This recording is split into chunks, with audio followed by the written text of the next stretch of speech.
Welcome, everybody. I am absolutely delighted to have Ramesh Nair, country head and CEO of JLL India. Thank you so much, Ramesh, for joining us for this installment of our CII-Delhi State web conferences and interactive webinars. Thank you, Aditya. We're just going to wait about 2-3 minutes just to make sure that everybody is being able to log in. But I just want to start off, you probably run one of the largest professional services companies in India. And I think, people know JLL for very different things, right? Some people know them as brokers, some people know them as consultants, some people know them as financial advisors. Some people see them as just facility managers, right? But it's like almost a 4,000 crore turnover, 12,000 employees. As CEO, how are you managing during COVID-19? And this is all frontline infra stuff, right? Yeah, Aditya, it's definitely not been easy. Things are changing on a daily basis. Last 3 weeks has not been easy at all. I get up in the morning and tell myself I need to be an optimist. Think tomorrow is going to be better than today. That's the first thing I do. Obviously, as the CEO of the company in India, I need to stay cool, stay patient. Need to, firstly, the first week was a lot focused on how we can get this remote working, work from home concept going. Absolutely. Our IT teams did a fantastic job. At one point of time, a couple of weeks back, 70% of our global workforce was working from home and working very seamlessly. So that went through well. The second week was to kind of start connecting with clients. So first thing after that was to try and at least understand and accept the magnitude and be realistic that world is suddenly changed. We need to make sure all the businesses are viable, which is making sure can we actually balance short term and long term. These are times when everybody starts thinking just short term, next 1 month, next 1 quarter. But need to constantly keep reminding yourself that you need to balance short term and long term, and also start looking beyond the crisis. At least when things get better, 3 months, 6 months, 9 months down the line, depending on which business, which region, how do you start reacting back then? So at least to start thinking about it. One thing I keep telling myself is there's a lot of uncertainty and nobody has a clear map. Including our clients, including us. We just trying to do the best we can, hoping for the best, preparing for the worst. And on a daily basis, telling yourself, don't just take all decisions with a loss minimizing lens alone. So the other thing is clients. Obviously, if clients don't take the right decisions, what happens to the business? So coaching our team members that increase speed of servicing, that's very important. Right. Uh, One of the big problems, Ramesh, as you said, that there are a lot of people who are panicking out there. They are taking very short-term panic decisions without strategically thinking through, right? so true. So that's again something. It's a fine balance on how to create that sense of fear versus a sense of urgency. Here we are focused on creating that sense of urgency instead of sense of fear. No panic, and it's very important for the leader to stay calm in these kind of situations. Uh, from the client front, are they at least asking clients what matters to them most in these times? A lot of our clients are asking us, how do we prepare for re-entry when things once the lockdown is lifted? Right, of Uh, course. and again, we are asking clients, how is your business going to evolve? Because only then will we can kind of change our own business strategies to kind of evolve with their businesses. So these are some of the things which we've been trying to do, at least telling people we care for them, we are listening to them, showing people we care, communicating a lot more with them, and telling them they're not alone in this. So these are some things which we've been trying to do over the last 3 weeks, but clearly work in progress, Aditya. No, I can completely understand. I think everybody's just reacting to this, and I think now there is some breathing room for a lot of people to approach these decisions very strategically rather than really, see that, okay, what can I do now? What can I do midterm and what can I do long term? Thank you, everybody, for joining. We have a large number of people who have now come in. We would love to get questions from you. Please, if you look at the bottom of your Zoom, there is a Q&A button. Please put all your questions to Ramesh, to us, in those questions. We will try to get through as many questions as we can through this. Please avoid putting the questions in the chat.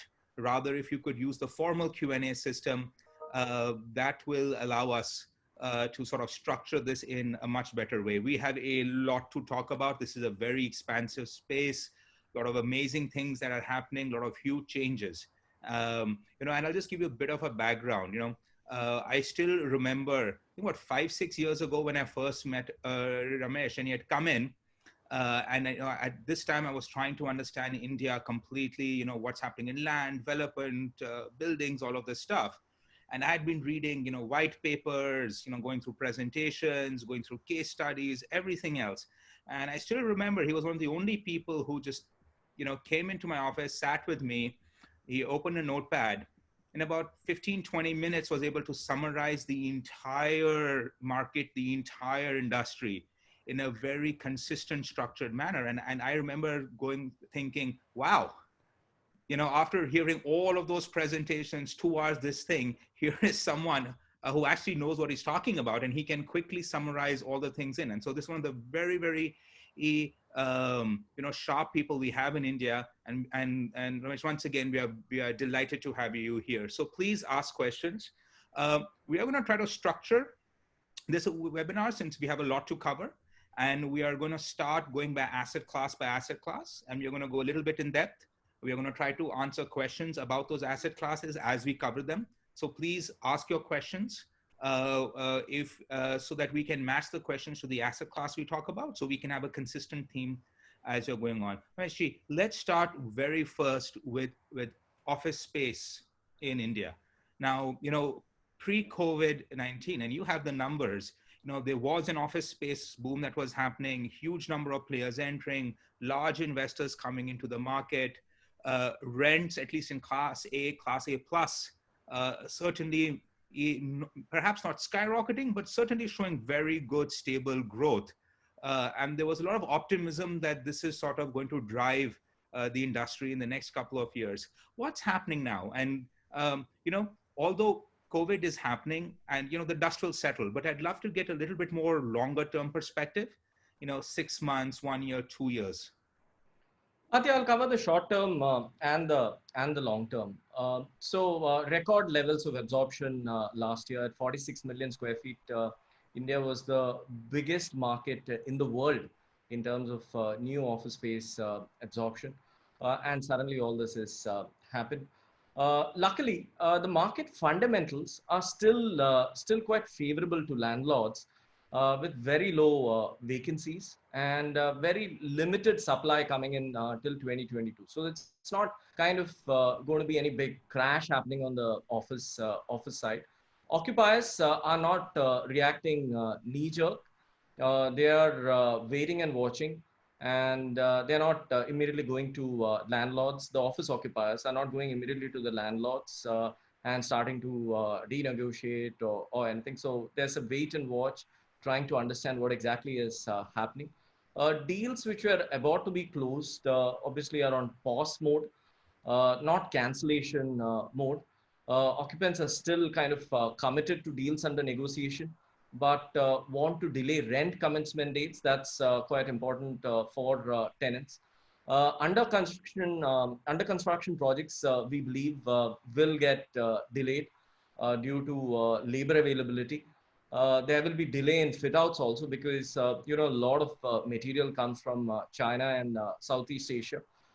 Some occupiers surprisingly have started looking at hotels from a BCP point of view. Can I pick up 10 rooms, 20 rooms in hotels? So that's a new trend which we saw. Co-working, again, as a sector has been going through a little bit of challenging time. If we have time, we'll discuss that later. A lot of small deals have been kind of put on hold, and tenants are beginning to evaluate the force majeure clause for rent abatements. We truly believe this is a big experiment in working from home and remote working. Needs to be seen how this will kind of pan out. What are we going to see in the medium term and long term? There is going to be delayed decision making because CEOs and CFOs don't want to spend on capex. That's definitely a big challenge. Occupiers who have expansion plans which are not driven by an event date will press pause. They'll be cautious. For leases under discussions, landlords will offer a few freebies to expedite discussions to close the transactions. Landlords won't, I truly believe in the next 2-3 months, landlords won't waste time in smaller issues and ensure deals are close fast.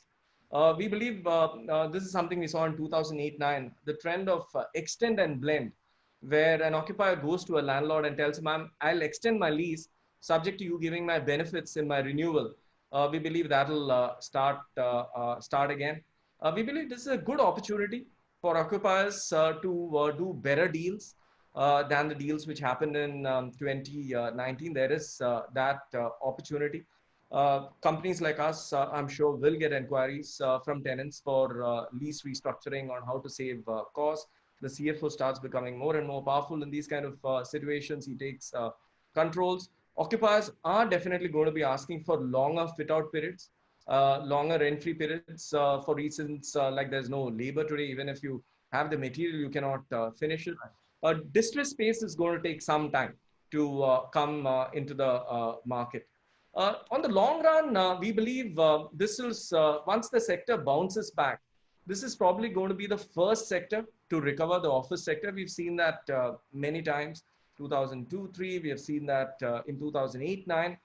Rental growth is going to be softer. There is going to be accelerated adoption of work from home policies. Till now, a lot of companies were not at all happy with work from home policies, but things are going to change. Over the last few years, Aditya, we've seen everybody trying to densify. We believe the opposite is going to happen, which is de-densify. That's a new trend we're going to be seeing. There's going to be a lot more focus on safety, on health and wellness, more than ever before. Office utilization rates will reduce as remote working catches up. Our estimate is around 5 to 10% of the seats the demand could go to remote working. Enhanced, there would be a lot more focus on enhanced cleaning of spaces. This is some of the things which were not focused on before. More distancing between employees and increased choices to people where they could, like there's a zone just for training, a zone just to chill for employees, a zone just for collaborative zones. I think these newer zones will emerge, and a lot more focus, like I said, on sustainability and wellness.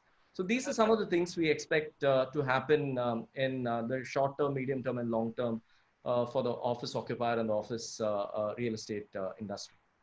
Ramesh, one of the things which you have also just said it, and I'm hearing this from large companies all across the world. We've seen with the Singapore when it went into its lockdown and then recovery and then now lockdown again.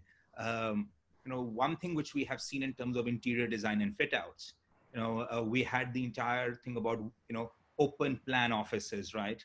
And as you said, they got more denser and denser and denser. And if you see the floor plates and the way we saw configurations, you went from, even senior people having large cabins to them having, a larger cubicle to now the end of cubicles and everybody doing, facing each other and just long desks, almost like a cafe in terms, but a little bit more professional looking. Now, I've seen pictures of office spaces across the world where, they have made X points that you can only sit on this desk, you can't sit here, you can't sit there, because they need to do the 2 meter between everyone. So one big thing is what they're saying is that for the larger players, particularly, who are going to bounce back, everything from internet technology companies to the large industrial companies, do you see this fundamentally changing the office floor plate, or this is just a passing issue that only 30% of your workforce shows up and you do work from home, Or do you see office guys saying, look, earlier we were budgeting 100 square feet, 150 square feet per person, or even less. And now we need to at least do 150, 200, and then seeing those larger floor plates. Great question, Aditya. I think that's exactly what's going to happen. I use the word de-densification. It's going to happen. We were densifying our offices over the last 7, 8 years. It's going to de-densify now. And the second is cellularization. There's going to be small cells within the office. How are you going to have those focused zones for collaboration, for learning, for breathing space? That's something which is going to come. The consolidation, we've been talking about a lot of consolidation over the last 10 years. I think the trend going forward would be how do you break up your offices, break them into 2, 3 zones, maybe have it in 2, 3 different parts of the office. That also help in the city. That also helps from a business continuity planning. So these are some things which we believe will happen from a design point of view, but still a little too early. Like work from home, I personally don't see it being an immediate threat to office space demand. The main reason being there's enough new sectors which will come up from this downturn. That's one. Second is the companies still need good quality office spaces going forward more than ever before. I mean, so no, just talking about this work from home thing, one of the things and I've been on the public record saying this multiple times. I think one of the most brilliant things that has the silver linings of this COVID-19. And, we had a discussion with Ashutosh Gupta, the CEO of LinkedIn. And I believe you also attended that in the audience. And he had a brilliant slide saying, who's leading your company's digitalization? Is it your CEO? Is it your CTO? Or is it COVID-19? And I think that's one thing. I have a little bit of dark humor there. But I think, it puts into a huge, huge focus that companies, mid-sized companies around the world in the US, Europe, etc., who were not comfortable, either doing outsourcing or even moving captive centers outside their home countries. Suddenly, they find themselves in a position where it doesn't matter, if the person is living 45 minutes away from them, or 2,000 miles away from them. It's the same experience, right? And this huge comfort that has come that, wait, we can operate remote teams, we can be effective. And we've seen a lot of companies, both small and medium, who were not getting on the captives and the outsourcing side, suddenly wake up and said, hey, we just did a massive proof of concept that we can do this. And second, in the post-COVID-19, huge pressures on them on cost as well. If you saw pre-COVID, salaries in the US had become insane. They were going up 2x, 3x. People, freshers out from college were now making 100K, 120K in some industries, even higher. And one thought is that over the next 2-3 years, all this will sort of have a huge push for the outsourcing, but more importantly, for the captive industry to come into India, and then a huge boom for office space. Is that logic valid? Good question, Auntie. Again, see, work from home has its pros and cons. There are a lot of seats, especially look at operation seats, and a lot of technology seats, which has a lot of dependence on office infrastructure. Now, I'm sitting in Mumbai. Power is reasonably good. There is every city in India, power is not that great. There are still power issues in many cities in the country. How do you replicate expensive hardware like UPSs, like screens in large screens and work from homes? You also have the SEZ and STPI bonding regulatory obligations which companies have. Data speed in our country is still a challenge. Depending on where you sit. We don't have the concept of study rooms, unlike West. A lot of us stay in joint families. Another concern culturally, working from home is not a very thing which is Indians are used to. Acoustics quality. The sound quality, again, is a big challenge in these kind of calls. I've been doing a few webinars, and that seems to be the biggest challenge. leave alone aspects like firewalls, data confidentiality, client proprietary technology. Why is global in-house centers, so many of them come to India? We have close to 150 of the Fortune 500 companies who have a global in-house center in India. One of the key reasons why they decided to do things on their own and not go to third party was again data confidentiality. And work from home works in exactly the opposite way. We believe that again, the data point that only 150 of the Fortune 500 companies still have a presence in India from a global in-house center shows there's an opportunity for 350. And we have seen it in the past. It's not going to happen immediately in the next 3 months. Whenever US and Europe goes through cost pressures, there is this thing that they look at India seriously to outsource offshore more jobs into India. So we've seen that many times. We've seen that that's what the Indian IT industry stands for. And with increasing pressures, and it's not something which you can kind of just turn back and decide, okay, I'm not going to have this. And most of these companies, I was talking to a few large global in-house centers, they don't operate on 3 months or 6 months or 12-month plans. They create 3-6-year plans. This is my journey to outsource work to India and have these offshoring global in-house centers. So I'm quite confident that trend will continue. There will be a blip downwards this year, but in the long run, that these guys have 3, 6, 9-year plans. It's a long-term trend. And so what I'm hearing is that, look, we have about 140, as you said, of the big guys who've come in. This proof of concept that you can have distributed teams. And like you said, we're not talking about BPO or of outsourcing, right? What we're talking about, these people saying that, hey, I could hire these same smart guys, try to bring them to US, Europe, deal with the visa processing, deal with the relocation, deal with all of that, and said, why don't I just hire those same people who are much happier maybe at home in India, but then put my own captive center, so I have the data privacy, security, high-speed internet, which I can pay for. And I'm certainly not going to get these guys to work from home, because it doesn't quite add up to the same thing, right? It's your center, it's your office. It's, you aren't sending your own confidential information back to someone's home computer, even if they are fully secured and such. And I think that's a brilliant point on that. Any thought on yields? We had seen office yields, at least in tier A, even go up to a blended 9%, 8%.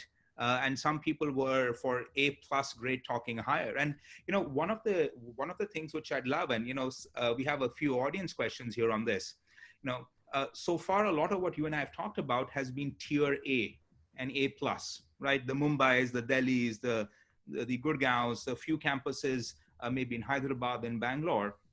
How are you seeing office space tier 2, tier 3s, the Jaipurs, Chandigarhs, Punes, and which you also perhaps said might not be the easiest to have this sort of infrastructure that exists. How are you seeing tier 2s? Again, interesting, Aditya. I think the tier 2 cities are going to face a bigger, more challenging time than the tier 1 cities. 4 or 5 reasons for that. The ability to scale up. We have seen that companies can go up to 1,000 seats, 2,000 seats when they go to a tier 2 city. But beyond that becomes quite challenging. In tier 1 cities, I know companies, one company which has like 100,000 people in Chennai or 80,000 people in Bangalore. So if they go to a tier 2 city, they may not be able to expand more than 2,000-3,000. So why do I have to create a full infrastructure just for that 2,000-3,000? That's point number 1. Point number 2, there's huge resistance from the middle management and senior management, even if you give them higher salary or a promotion, to move towards tier 2 cities. Because he is established in a city, his wife has a job, his children go to school, his parents stay close to him. He doesn't want to kind of leave everything and suddenly move to a tier 2 city, which is seen as something like, okay, I'm getting demoted in my company. That's the typical mindset of someone who's asked to move from a tier 1. This third challenge is quite unique, and we've seen it for many years. Somebody passing out of a tier 2, tier 3 city, he actually wants to go work in a tier 1 city. We've seen a person from Jaipur or a Lucknow wanting to come work in Delhi, and a person from a Visakhapatnam or Vijayawada wanting to come work in Hyderabad. So that's a trend. We have seen a person from a Nagpur or Nasik wanting to come and work in a Mumbai. So that's a trend we have seen all along. Another big challenge I've seen, especially in downturns, is during downturns, attrition levels drop. Why do companies typically go to tier 2 and tier 3 cities? Because of huge attrition level challenges in tier 1 cities. That typically tends to drop. I saw that happening big time in 2009 when when the downturn happens, everyone is worried about their jobs and they would rather stay put in a place which they know rather than go and join somewhere new. So that's another big trend we have seen. So all these reasons, again, the cost of real estate in a tier 2 city and tier 1 city is not much. Most tier 1 cities peripherals today in Bangalore, you can get space at $50 if you go to an electronic city. In Mumbai, if you go to a Navi Mumbai, you can get space at $50. You don't need to go to a Nagpur or Nasik to get space at 50. And the amount of real estate, quality real estate options which are available in these cities, again, quite limited. So especially in downturns, from an office point of view at least, I'm not quite bullish about tier 2, tier 3 cities. So, and this is something, by the way, which I completely agree with. I think the future of office space in India, I mean, we've seen trends that have happened, in the US, we've seen this in Europe, where you have these super cities, super urban areas that just suck everybody in. And they suck in because there's a lifestyle aspect, there's a fellow talent, there are these business networks that exist. People want to be in the hub of things. And I think, and so what I'm hearing is that, this has now actually come to India. And it's come to a point where they're saying is that, look, if I'm a professional, if I want to have a great career, if, my wife, my kids, my lifestyle, I want to be in a hub city. And, in India, that means 5, 6 very simple ones, right? Delhi, Mumbai, Chennai, Bangalore, maybe even Hyderabad, for that matter. Pune also as well, right? Where they actually have hubs and there's a huge amount of people. And I think and I love what you're saying, because it's driven by talent, right? The only reason why companies were going to tier 2, tier 3 is because they were struggling for talent. I've had very similar conversation with captive peoples that they were running, 5,000 seats, 300, 500 vacancies, right? They were running, 10,000 seats, 1,000, always a 10, 12% vacancy still there. And they were attracted to go to tier 2 because their brand name would drive more locals there to come. But in a downturn, people don't want to switch jobs, attrition goes down. A lot of people are going to lose their jobs. But these guys are going to say, great, let's fill up our vacancies and let's stick to where we have bulk. I think that's a fantastic observation. Ramesh, I have a lot of questions from our audience on this. I think we've answered about 3 or 4 just in this discussion. What are your advice to landlords? Now, some people have been saying in the chat and in the questions to us is that, look, they are seeing some force majeure stuff come in. Tenants have approached them at least for installments there, and these are smaller, of course. These aren't the big guys who have very strong balance sheets and can amortize or wither the storm on the rental capabilities. What are your advice to landlords? On the force majeure point, Aditya, my advice is go by the specific contract. Till now, those 2 clauses, the force majeure clauses and rent abatement, are things which nobody ever looked at. It was just lawyers putting in those 2 paragraphs. Standard one, just inserted in a template, right? Yeah, but this is the time everybody's been going through it over the last week to 10 days. And so my first advice is go through that contract, look for what is specifically written. So that's the most important thing from a force majeure point of view. Generic advice to landlords, please maintain your properties. So this is the time you need to maintain your properties. Try and keep your quality tenants. Don't miss out on quality tenants. This is also a good time to assess supplier and contractor risk. There are a lot of people who are associated with your building. Please assess if your suppliers and contractors have a long-term view. Are they steady, stable? What happens tomorrow if one of your contractors go bankrupt, who manage your building, for example? Go all out to make sure you don't please avoid negative absorption. That's if you have to negotiate a few rupees to retain your tenants, do that. enhance the value of assets. We've seen in many cities in India, a 5-year-old asset look like a 10-year-old asset, and a 10-year-old asset look like a 20-year-old asset. This is a good time to kind of upgrade those assets. Be ready for a changed investment climate. It's not going to be easy over the next 1 year. And I tell this all the time. And these are things which I remember telling in 2009. If you look at the investment cycle and our behavior, a typical investor's behavior, and it's very standard. You can apply this to stock markets, you can apply it to business cycles, you can apply it to real estate cycles. So we first is the anxiety phase. So we were anxious around 3 weeks back. Then is the denial phase. We start denying, oh, this is India. Last time around, we started using words like decoupling. India will never get into trouble. Our curve is going to flatten. Again, the second week was about denial. So from anxiety, we went to denial. The third week onwards, we are all been in fear. The fear is common again in stock markets, in real estate markets. I think right now is going through the fear.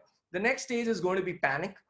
When people start predicting all kind of things, rentals will drop, absorption will crash, all that will happen. The panic stage is going to be next. Then we'll be going through the depression state when we believe there is no end for tomorrow, everything is going to die, the world is going to come to an end.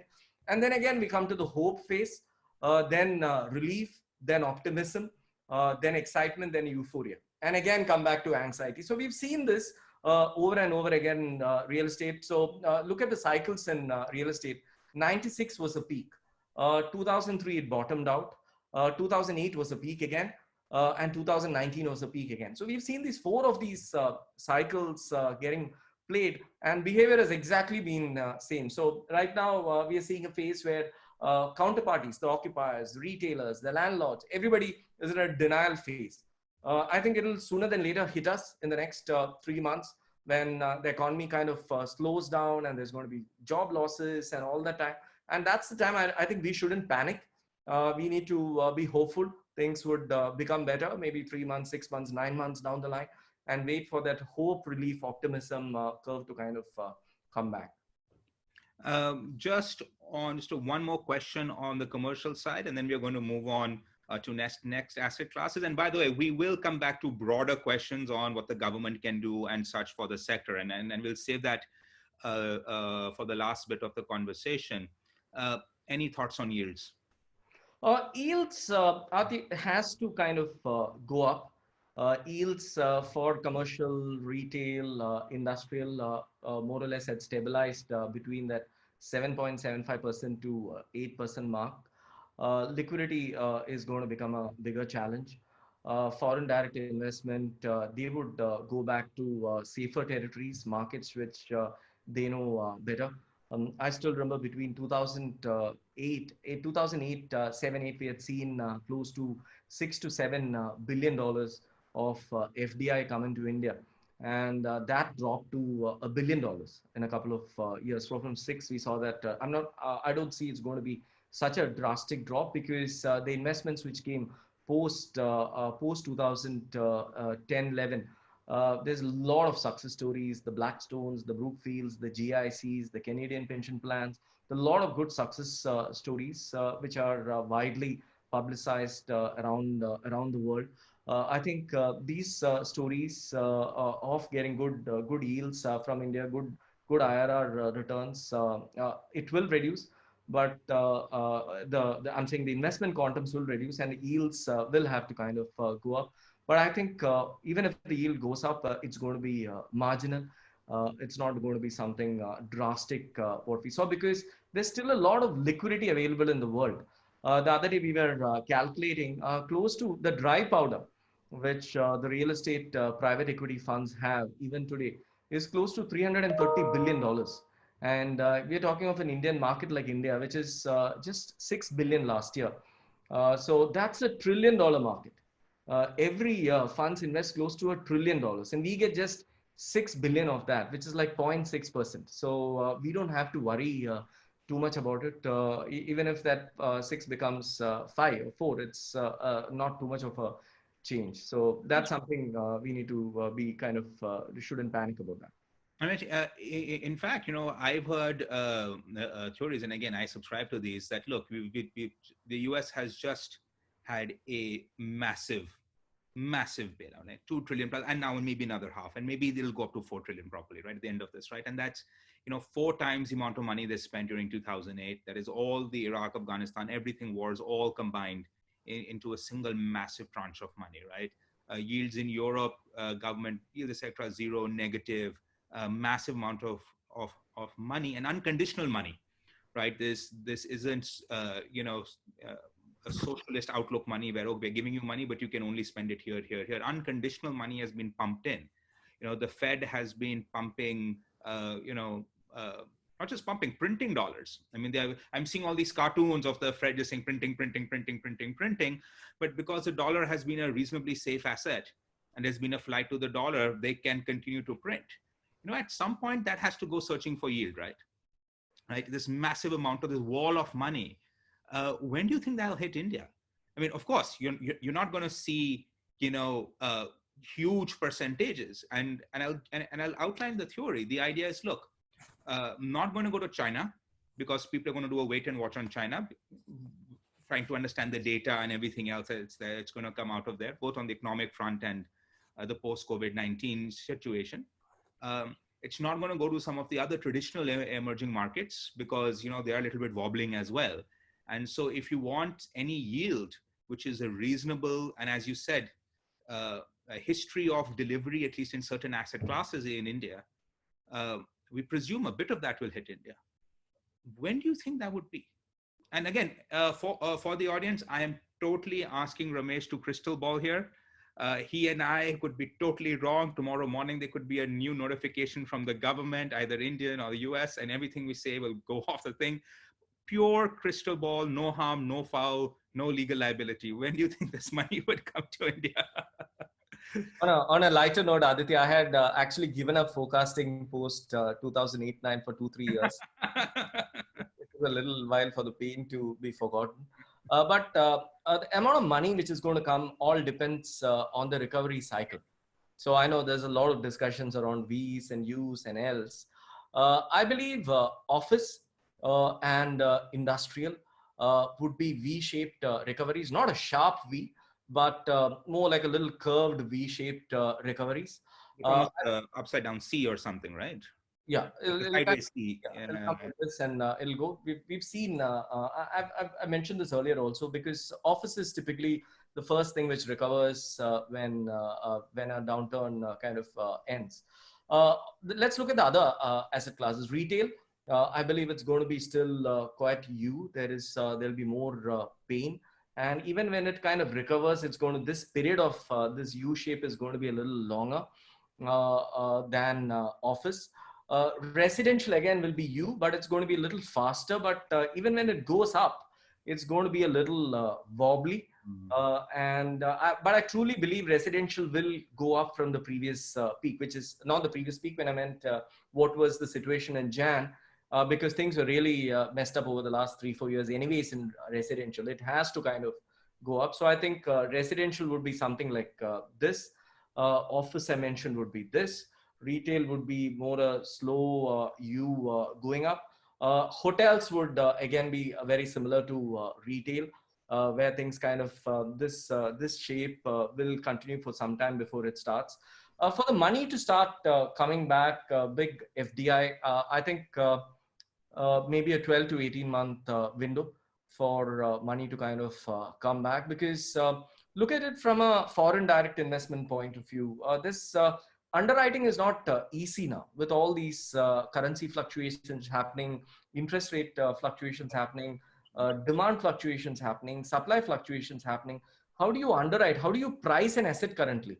So these are challenges which all funds will face. They would rather kind of wait and watch. But again, like I said, it's only 6 billion. So which is 0.6% of the global pool of 1 trillion, which got transacted last year was 1 trillion, out of which 35% went into office and 25% went into residential. So that's a big pool. So it's a huge, there is a huge room for growth. And even if you take a couple of basis points, 20 basis points, 50 basis points, that's still a massive amount for India. Exactly, and we don't have enough depth as such. So this overall office stock in our country, Aditya, is still around 600 million square feet. Tokyo, one city, is a billion square feet. So that one That city. puts it into context. Paris is 600 million square feet. New York is 650 million square feet. So we don't have, or you add up all your office spaces in India, it's still less than just one city in the US. Wow. So we need to still create enough There's infrastructure. a huge room to grow even in that. And yeah, I am going to now move to another asset class. Let's look at residential. Right, a lot of activity was happening before we had RERA come in. We had some very public bankruptcies. We had the IBC put in. We had a clearing out of players. A lot of very good standard corporate guys had come in. There was a revolution in the industry that took place over the last 10 years. On one hand, you had a whole bunch of reform that had happened. On the other hand, there was also some concerns about how laws were interpreted by various courts. Obviously, now COVID-19 has completely changed everything around it. Your perspective, just as an overview on the residential sector. Residential, the government did a good job by announcing some fiscal measures. We hear this week there would be some more announcements happening. In the last few years, we have anyway seen a lot of challenge in the residential sector. So we've seen so many, you can't call it double, triple whammy also, you cannot call it GST, RERA, demonetization. There's enough ILNFS and now COVID. So the residential has gone through a lot of pain, and the sector, this is one more thing which is going to happen, but this is probably the worst of all the lot. The good thing is SBI has cut its interest rates today Very good, right? 7.2%, which basically means affordability goes up. So when your interest rates go towards 7%, which is the best in maybe 15, 16 years, your affordability automatically goes up by 10-15% because your interest payout, your EMIs become cheaper. I believe the government will bring back the subvention scheme. Government is listening from the various stakeholders like CREDA and NAREDCO. One thing is consistent is the government is listening. They want to do something for the sector. This government has done a good job in terms of at least promoting the affordable housing sector, the various schemes, Absolutely. all that. No other government had done anything like this. My big worry is construction labor. Once they go back, getting them back. We saw that in demonetization. It takes like 3-4 months for these laborers to come back because right now they're all scared of their lives. They're more than livelihoods. They're scared about their lives. So a lot of them end up going. Again, like I said, the government kind of reducing this repo rates and reverse repo rates was definitely a good thing from the residential. But we haven't seen many housing finance company kind of pass on that benefit to the buyer. SBI has done it, but I think if the housing finance companies don't do it, eventually everyone will refinance it with SBI, and they would be forced to kind of do it. A few things one needs to keep in mind when you're looking at there was this quarter we just finished, the first calendar quarter of this year. The residential sales were the lowest after the demonetization quarter. So things have kind of slow down. really hit. The government will play an active role. The government will, I think, for the sector to bounce back, and we've seen it in many countries, including China. For the sector to bounce back, the government has to kind of announce some amount of stimulus. There is going to be cash flow problems, which developers have. Residential, surprisingly, was the first to bounce back in China.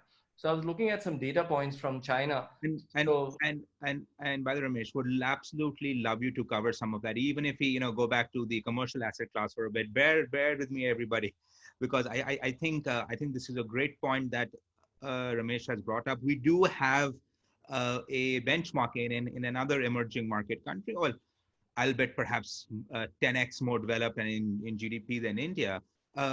What are the lessons there? So one good thing which happened in China was if the residential sales pre-COVID was 100, it went to 0 in China, and the sales, and it's kind of bounced back to 50, which is a good thing. I was talking last week to my colleagues, the MD of our China business, my counterpart, also to our heads of Shanghai and Beijing. And this is some of the things they said. They said 70 to 80% of the employees are back at work in China. Everyone is wearing a mask. People are using less of public transport because they are worried about getting the thing. So there's a lot more traffic because everyone is using their cars. Most shopping malls have surprisingly opened up in China. Multinationals, when it comes to space, they're kind of adopting a more conservative approach, while the Chinese companies have been very bullish. They see this is a big window of opportunity they have to kind of come and do some really good deals. The amount of inspections which we do, the amount of site viewings, the amount of meetings has significantly gone up. The team said it's back to a 60% kind of a number from pre-COVID days. Landlords, developers are today using technologies like virtual reality tools, like live streaming for inspections to kind of show their properties instead of doing it physically. Again, occupiers have started asking for lease restructuring, cost saving. Sublet vacancies are beginning to start like in every downturn. A good thing is to learn from China. China is around 6 to 8 weeks ahead of us. But one thing we also need to remember is we can't do stuff like things get done in China. Right.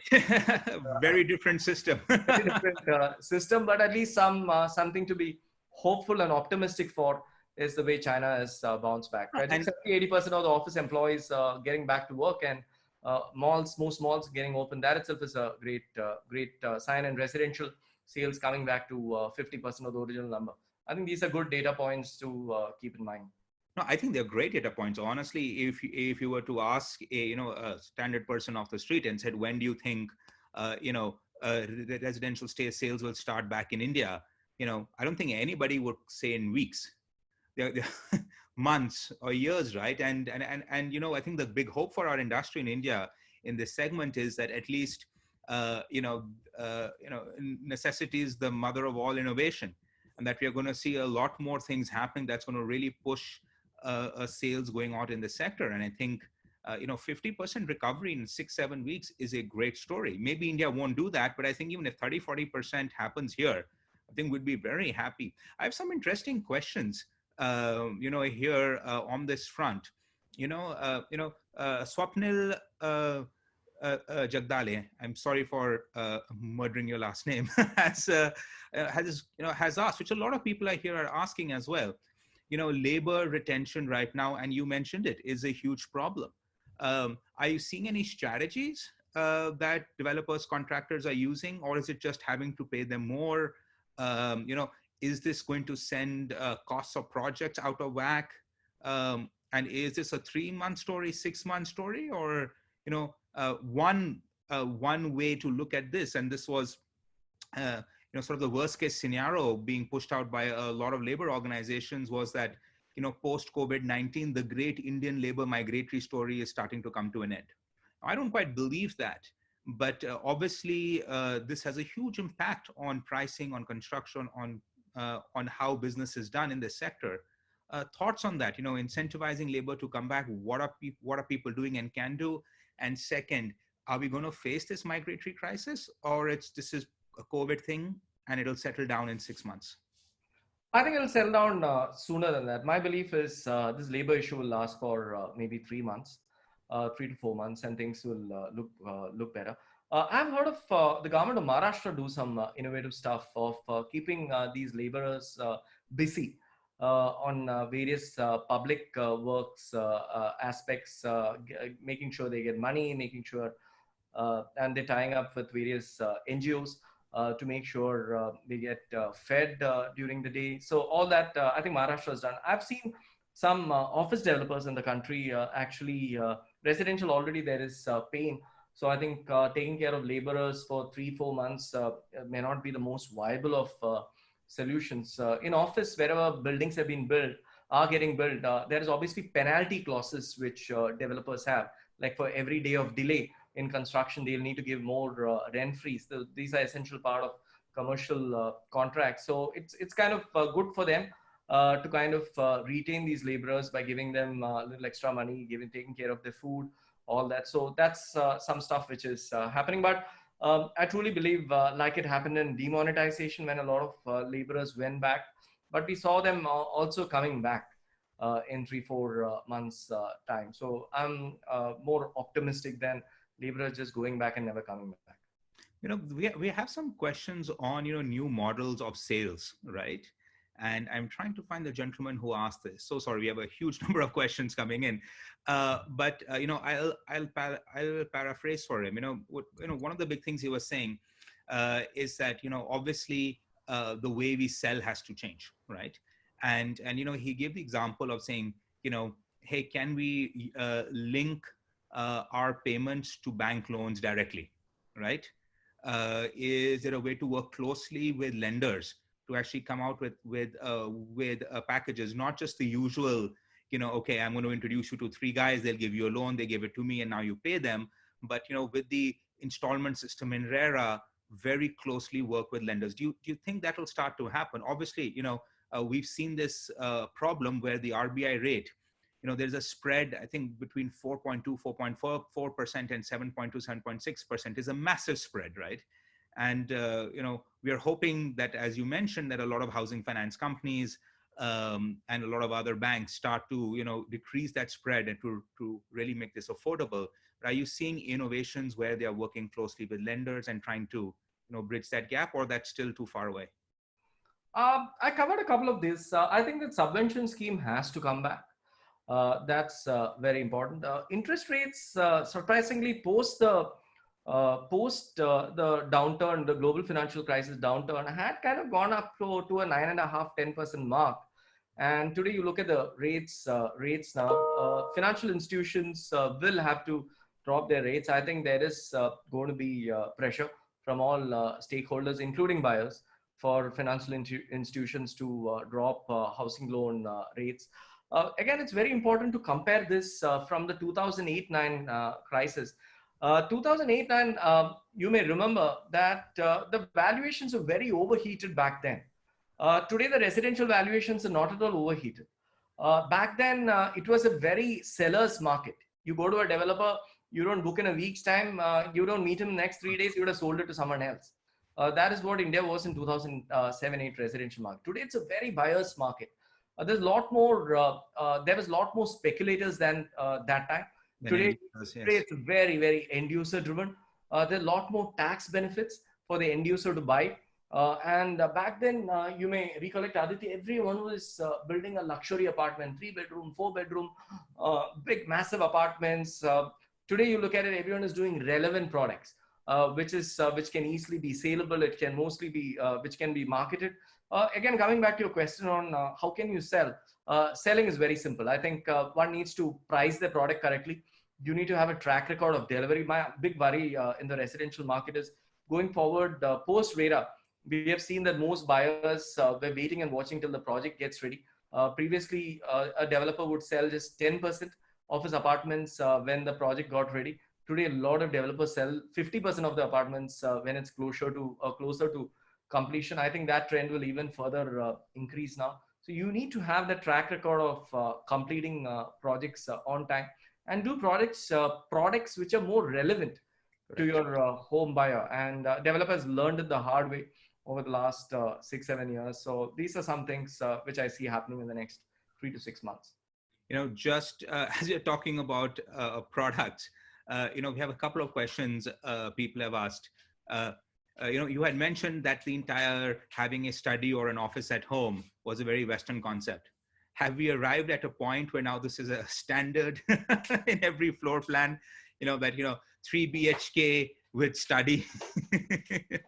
I think that's something which will definitely catch up. I think a 2.5 bedroom with a half study.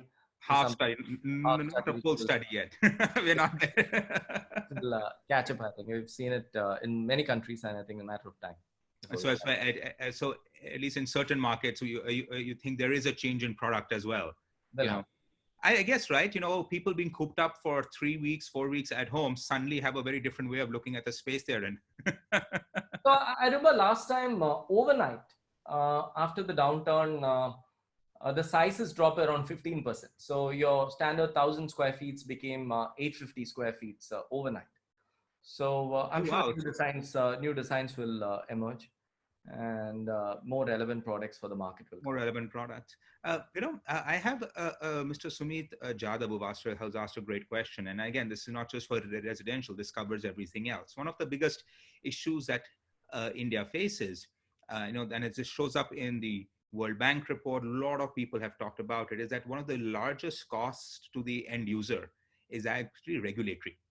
Dealing with the municipal authorities everywhere, getting permissions, inspections, etc. Now, there are certain states and certain cities which do a great job on this, and there are a large number of cities who do a very poor job. And although one could argue that last 10, 15 years, these have become better, but certainly we are nowhere near, where high efficiency first world markets do this really well. And at the end of the day, the person who pays the price at the end is the end user. It's all built into the final price, whether you're a first time buyer or a renter or a commercial guy. All that regulatory cost, time, inefficiency, things goes in. Do you see that change? Do you see that, look, hey, post COVID-19, um, uh, a lot of the regulations which we have seen in many other industries, people woke up one morning and said, you know what, we actually don't need them. We can do it. You can do without them. These were just there and just making a pain. And in case you need to get something done, they need to be thrown out. Do you see a fundamental change, or it's just going to be, hey guys, this was a blip in time and let's go back to business as usual?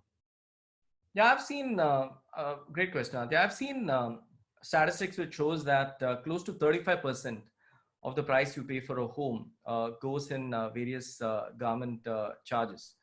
I think this is a great opportunity for state governments to show that they want people to own homes. Two quick wins could be just reducing stamp duties. Stamp duties vary between 4 to 8% in different states. Reducing that by a couple of percentage points. The government could do something on the GST front, the central government. State governments could reduce stamp duty, state rate governments could reduce property taxes. These are things which have been done in different countries at different times. Interest rate is something the government did, very good thing for the government to do that. So I think there's enough representations which the various bodies like REDI and NAREDCO have made over the years. The government has listened to quite a few. Like I said, the BJP NDA one did a very good job with regards to affordable housing. And a little bit of tweaking this budget, which happened recently, could have been better for the real estate sector. Maybe this is the time to kind of tweak some of those things. There is a very good playbook which developers have. One just needs to kind of work on that and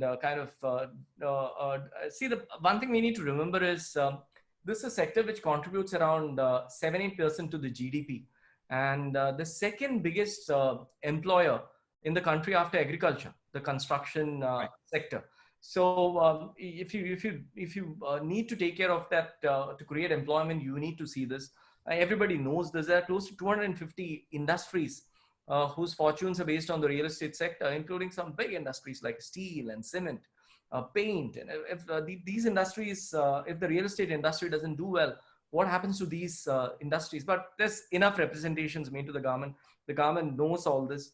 And I think this is the time the government has to step in the next couple of weeks. I hear there are going to be some announcements starting from tomorrow. Hope the real estate sector gets it. A lot of times we hear announcement for the other sectors, and the real estate sector gets kind of missed in budget speeches. I'm like, been waiting for 2 hours in this, not even a word being spoken about the sector. So, no, but Ramesh, I think you make a great point, and this is something everybody in the audience should also take heart. And I know many of you are working with the government, and I'm seeing the names here. Some of you are part of the government. I think the point what Ramesh ji is saying is very important, that it's just not the developers, and developers over years have gotten a bit of a bad reputation, and certain governments have looked at them with very, jaundiced eyes. But it's not just a guy sitting and developing and selling a flat, right? It's this entire ecosystem behind them, right? It's huge number of jobs, cement, steel, paint, materials, bricks, downstream that happens, massive, massive industries that depend on this sector. And if this sector is given a boost and it is really pushed forward, you're going to have an immediate impact and ramp up all the way back downwards. And it's better to create demand using this than to try to subsidize and push some of the dependent sectors, which, well, they get some SOPs and some subsidies, but they still don't have clients because the sector that's buying from them is under a lot of stress. So I think that's a fantastic point, is to look at the ecosystem and see that, look, a lot depends on this sector really being able to ramp up very quickly in the next 6 to 9 months. Conscious of time, I'm going to move towards retail malls and such. And I have Yogeshwarji from Select City Walk. Hello, Yogeshwarji. Good to see you on the call. He's asked, and again, Jia, if you don't mind, I'll paraphrase. How severe is the problem of retailers? Really happening. Obviously, retailers are trying to paint a very grim picture. We had e-commerce coming in. Now they are saying that, oh, we are completely in trouble. But they're saying that, it's not a short term, it's 1 year, 2 years. And they believe it might be too early to ask for rent waivers before more data comes in. And so I think his point is that, are people panicking needlessly? That this is going to be a massive retail slowdown over the next 6 months to 1 year, or this is a COVID-19 issue. The moment the lockdown is over, we open people's houses and people charge into the malls because they're sick of using e-commerce and now they want physical presence back. I don't think that's going to come back so fast, especially the retail sector. And I spoke about how office could be a V, retail could be a very slow U. And we have already started seeing landlords will have to announce temporary rental cuts and rebates. Most of these retailers, they work on very, very thin margins. So a 1 or 2 months delay of not running their operations could put them into big trouble. Landlords, the good thing for landlords is they're very data driven. Back in 2008-9, landlords weren't so data driven. Today, you know exactly who are the guys doing well, who are the guys I need to keep, who are the guys I need to give rebates to if I need to do that. We've already started seeing F&B sector getting impacted big time, even F&Bs in corridors because of lockdowns on highways and all that. For obvious reasons, it's all stopped. Retailers we've seen over the last few weeks trying to launch their own apps for placing delivery orders. Right, absolutely. Delivering orders. Retailers are going ahead with properties which are under fit outs that they still go ahead, but new expansion plans will considerably slow down given capex requirements. Many retailers, and I spoke about office, where the office occupiers haven't kind of panicked and they're kind of waiting and watching, but many retailers have already started invoking force majeure clauses to their landlords. Stores that are scheduled to open where capex is already been committed, they will, as soon as things resume, the retailers will go ahead with that. We believe omni-channel platforms in grocery and fresh food related will reasonably do well after the lockdowns. F&B players will find it very, very tough to pay rents on account of low occupancy and very high rentals. Look at it from a retailer's point of view. His first priority now would be to pay salary to his employees, at least some salary to his employees. Second priority would be paying suppliers. The third priority would be paying rentals. Fourth would be completing active projects. And post that, if he has something left, then he would look at expansion. So that's why I said expansion is going to be quite impacted. Revenue dynamics is going to change. So revenue share dynamics in all malls are going to change. I don't think the old formulas will work given the stress retailers are under. Rentals are expected to be under pressure and it will come down. Completion timelines like the office under construction projects is going to get delayed. Also, not just because of the laborers, but a lot of things which go into a retail mall from an interiors point of view comes from China and Southeast Asia. So those supply chain issues, I think property management from a hygiene point of view, we spoke about densification. That's going to become all the more important, that de-densification, that hygiene factors. Most retailers today say that things can get back to normal only towards Diwali, October, November. Retailers will increase warehousing capacity closer to their stores to basically cater to online needs and business continuity planning. Many retailers I spoke to are saying their retail sales are going to get impacted from 40 to 50 to 60 to 70% in the next 6 months. We believe sectors like premium fashion, lifestyle fashion, electronics, home furnishings will face very sluggish growth. Value fashion, things like value fashion will revive faster. Multiple F&B outlets will get shut. Multiplexes, which were the first to shut, will probably be the last to open. We will see newer rules coming up in different parts of the country in terms of how F&B should operate, how many seats per table, or what should be the distance between the seats, how many seats in an auditorium do you need to give space between the two seats. These are new rules which will come. So we truly believe this is e-commerce will benefit from this entire thing as buying habits change overall. So I don't see the lockdown ending and next day everybody running towards malls happening. There's a concept called revenge shopping, which is there. I at least don't see that coming immediately into the country on the shopping habits of people. Brilliant. I have a couple of more questions on retail before we move on to some of the other alternative assets such as co-working, hotels and all. But meanwhile, everybody, guys, please, this is one part of a long webinar series. Please do consider joining us for the rest. We have webinars from industry leaders from all across.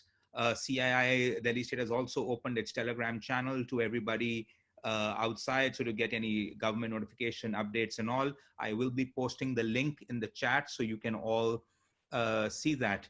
Ramesh, basic question from an audience member. Was retail saturated in terms of malls pre-COVID, and post-COVID, now is it going to be put into abeyance?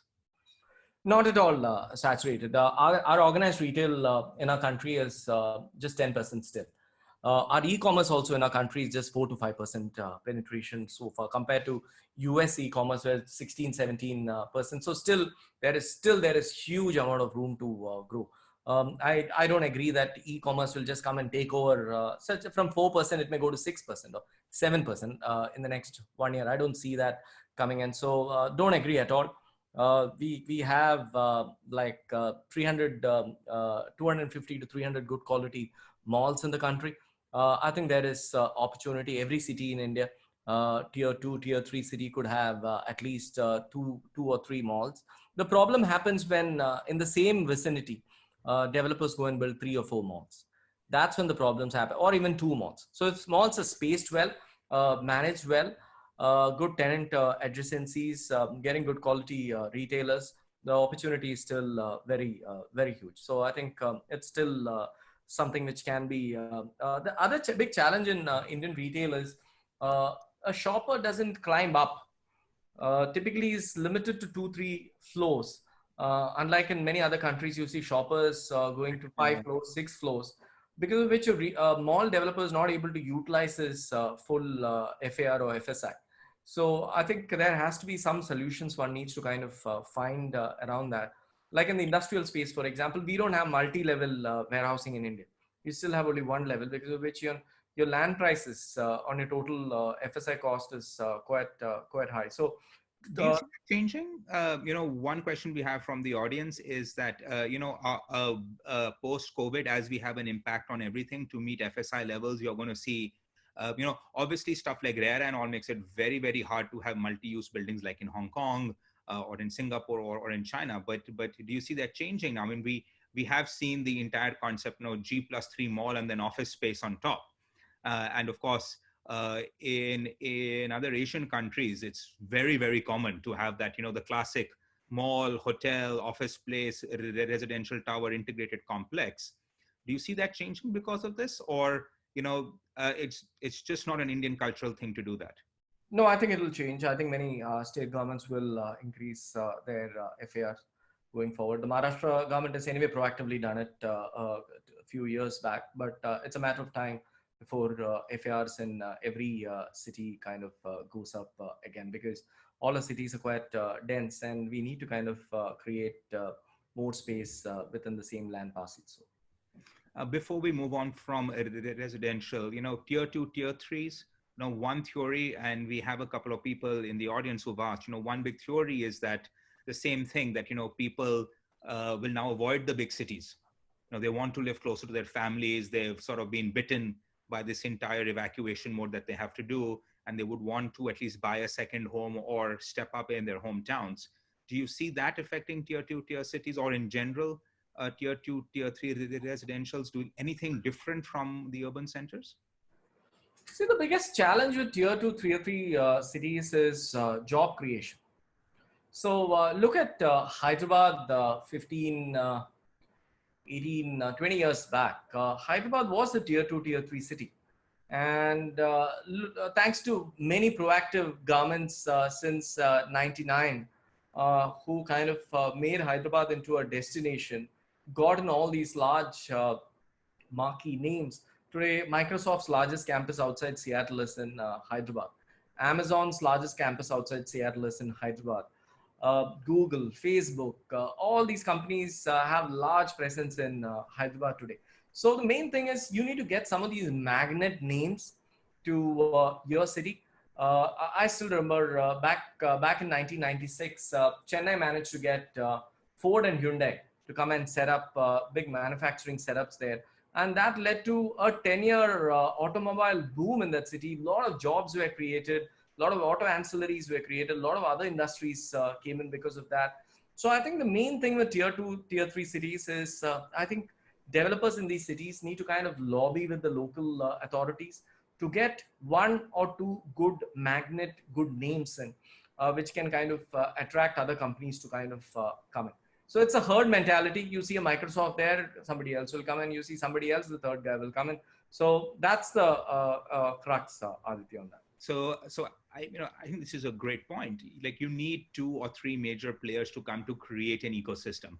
Yeah. And the only way they will come is if you have leadership at the government level, at the local authority level, that can go out to them and say, look, we want you, and we will make an exception. We will make it easier. We will do something spectacular that you will choose us versus choosing another city. And then those people are comfortable coming there.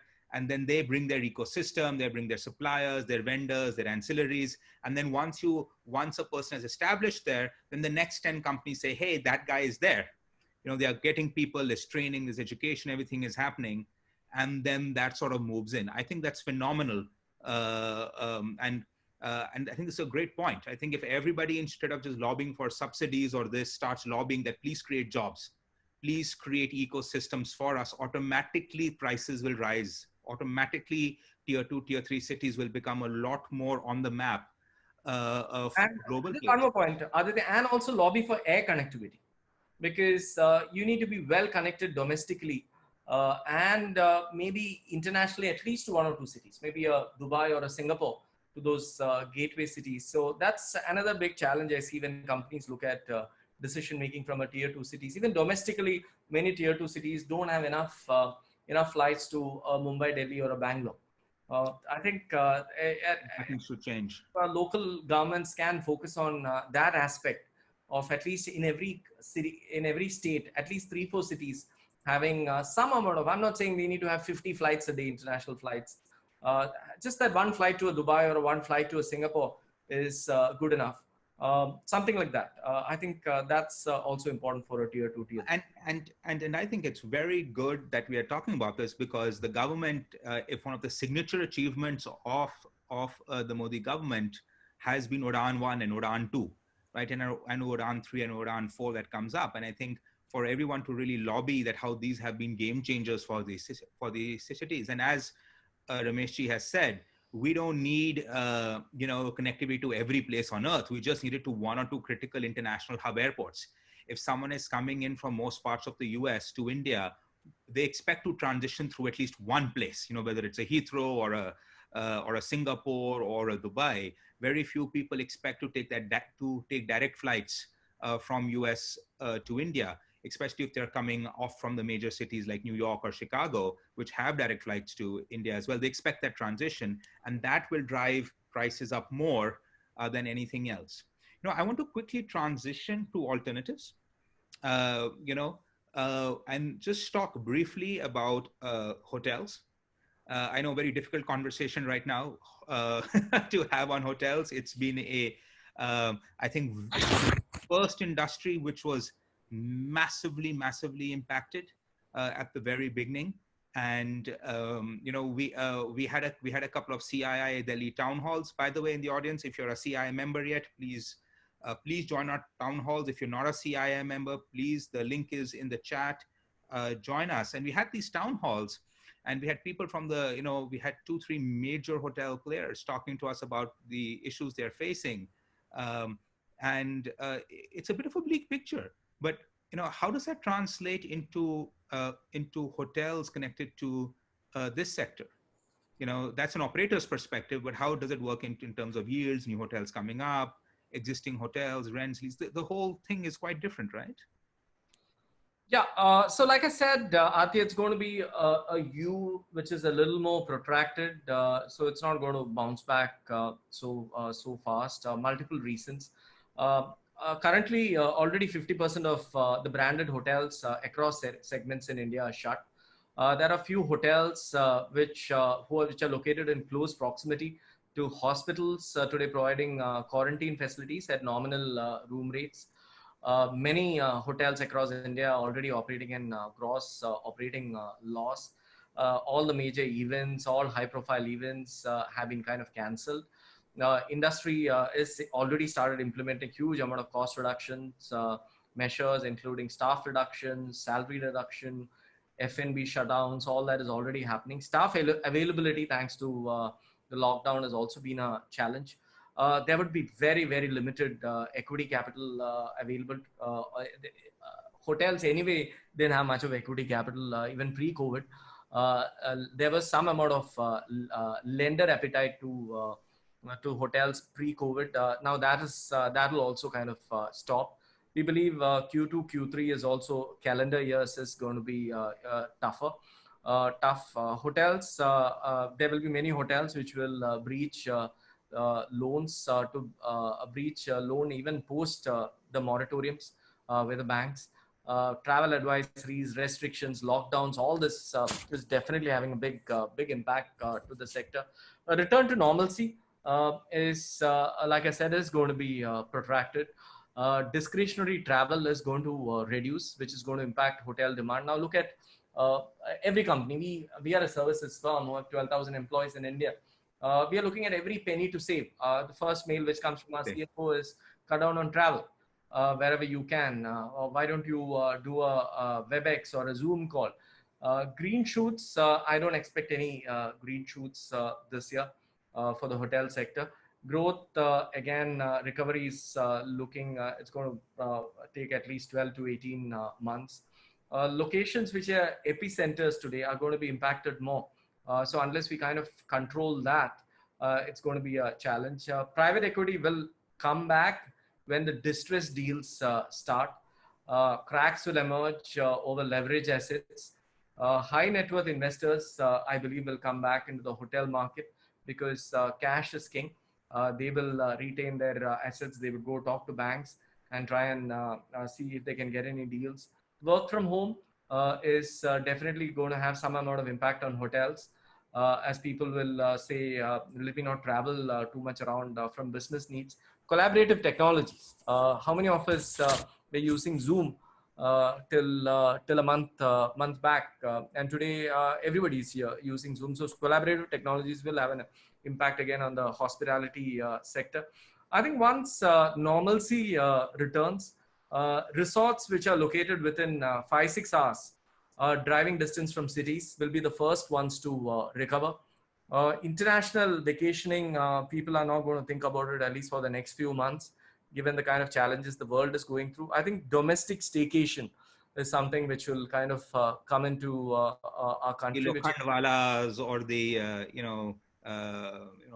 even for example, Delhi, going up to like an ITC Bharat, not all, 1.5 hour drive, 2 hour drive staycations.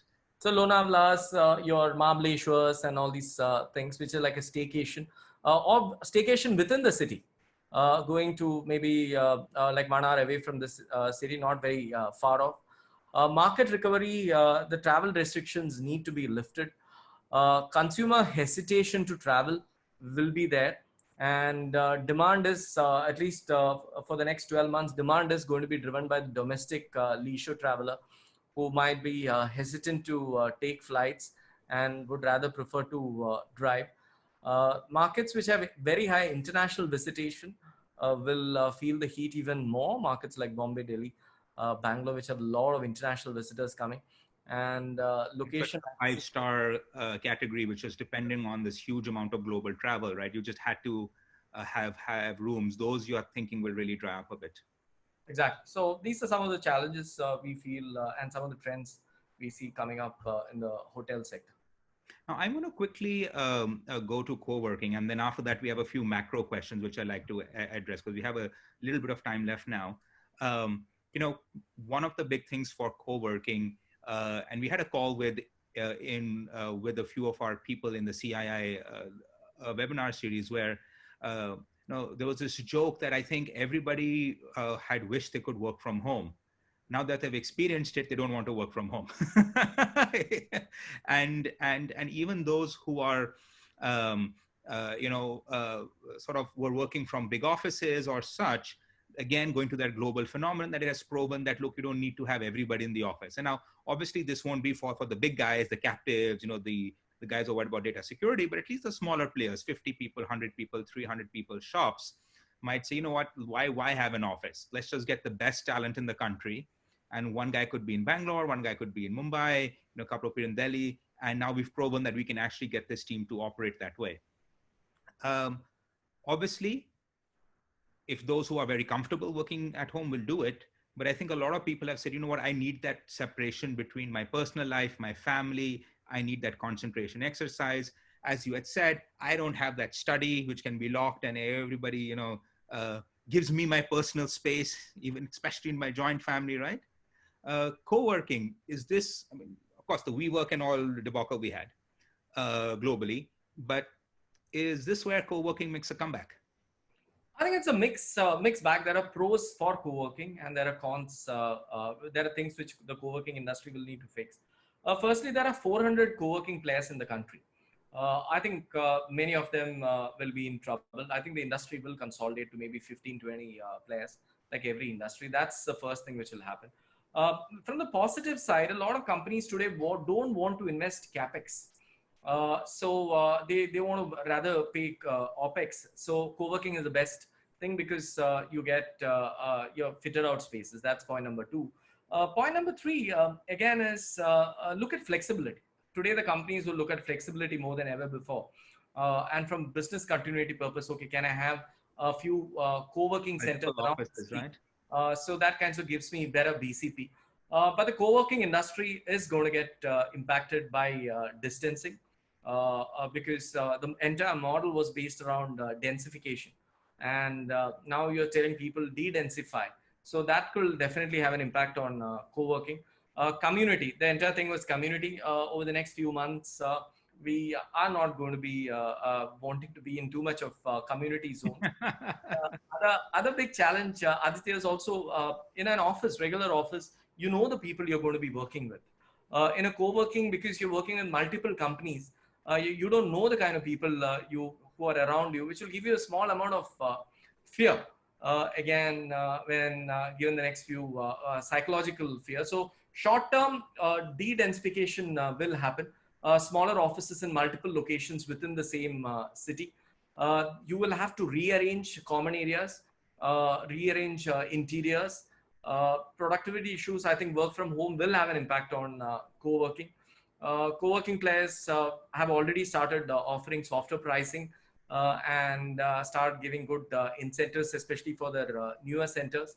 And trying to, the co-working players have already in pain, thanks to whatever is happening. They've started discussing rent waivers with the landlords, like many others are doing. So it's a kind of a mixed bag, and the sector will kind of consolidate.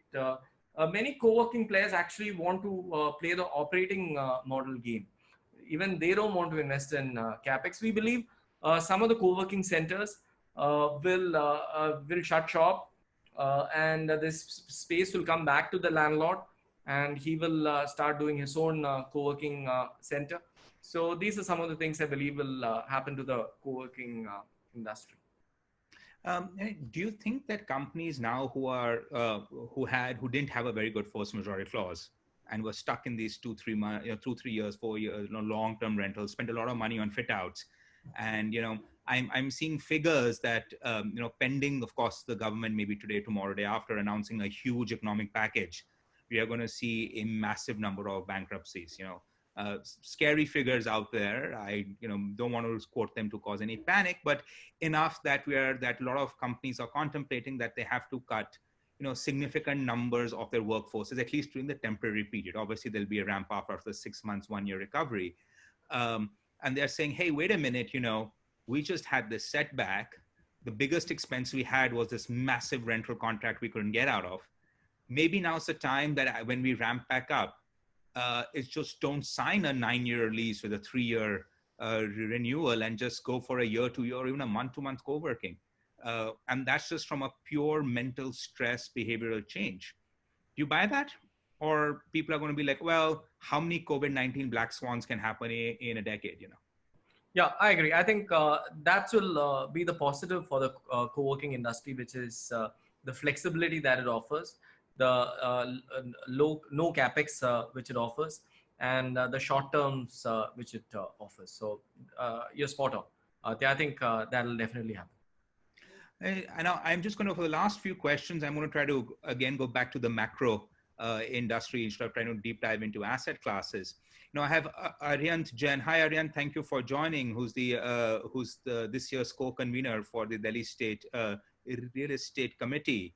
One big question he had is, we talked briefly about landlords, but how are you seeing PE funds and banks respond to their clients, particularly the builders, the real estate developers? They obviously know that these guys are hurting. People have picked up equity, they've picked up debt, a lot of debt, for example, given by some of the tier 1 PE funds and banks. Obviously, first couple of weeks, everybody was running around, but are you seeing now sort of an industry coming together and saying, how do we treat our clients? Good question. When these kind of incidents happen, big crisis situations happen, we have seen that typically PE funds, they go back to known markets and focus on income. So there would be less money coming for opportunistic. There'll be more money coming for income producing assets. That's one.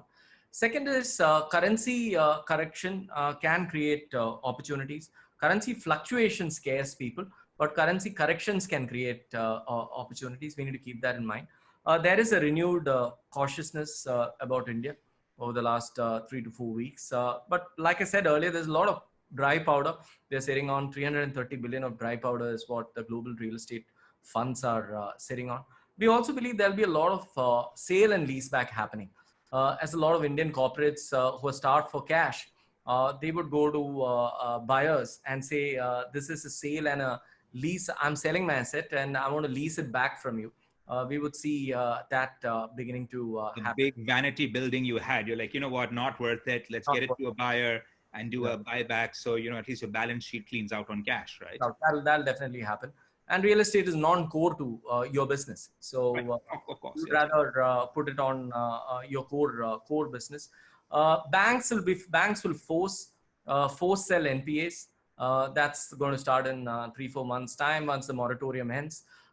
Focus on operational criticalities. When funds look at investing, they would look at how critical is this business, is this building for the occupier, so that the occupier tomorrow doesn't pack his bags and leave. So operational criticality becomes very important. I think funds will spend a lot of time in due diligence more than ever before. NBFCs, there's a question Aryan asked about NBFCs also. We believe NBFCs and HFCs are going to face a cash crunch due to lack of inflows, which will further affect disbursements, fresh disbursements. Operationally, efficient developers would be preferred. The NPS situation, like I said, is going to worsen. Wholesale lending, what we call the developer lending, will be further hit, and lenders will totally stay away from land acquisitions. Funding opportunity for last mile, we believe, will increase. That's a big opportunity today available, last mile funding. And if the government can kind of tweak some of those rules, that will definitely kind of benefit. I had some numbers around, which is a little not very positive in terms of numbers around overall dispersal loans which have been given. That'd be great, please. That'd be great. Yeah. So loans for Q1 of 2018, which is for me, Q1 is calendar. I talk in calendar all the time. Calendar quarter, Q1 2018 was the wholesale lending, the developer financing was 61,000 crores. Q1 of 2019, that 61,000 crores had become 44,000 crores. It's a sharp decline. And Q1 of this year, that has dropped to 9,500 crores. 61,000, 44,000, and 9,500. So that's been the drop. So absolutely no wholesale lending activity happening. Everybody's kind of preserving cash, and we can clearly see that kind of impacting the sector in a big way. So like I said, global capital will come back, but it's going to take some time. The other worry is also sovereign wealth funds.